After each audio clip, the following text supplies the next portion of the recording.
চলো আজকে বাড়িতে পুজো হয়েছে, ভোরবেলা উঠে আমার রান্নাঘরে ঢুকে গেছি। আজকে সমস্ত বাসি কাজ চলো।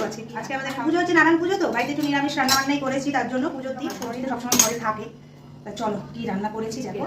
যেহেতু ওর বাবা লেবু খায় না, হাত দিয়ে দিচ্ছি। সেই দেখো সকালের মধ্যে তোমার রান্না কমপ্লিট। এই যে 8টার সময় রেখেছি, কাল ঠান্ডা রেখেছি হটপটে।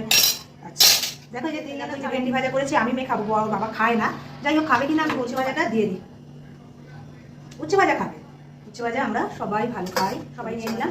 আলু ভাজা করেছি এইটুকুই, খাব না, ওই যে আগেই বলেছে। এবার দিয়ে যাচ্ছি ঘরে, নিয়ে যাব।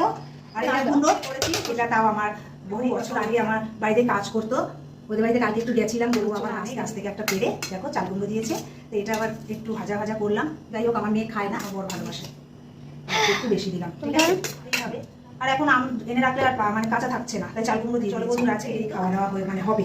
তাহলে টাটা, বসে পড়বো। হ্যাঁ ঠিক আছে, ওই ঘরে নিয়ে আমি চলে যাচ্ছি, টাটা।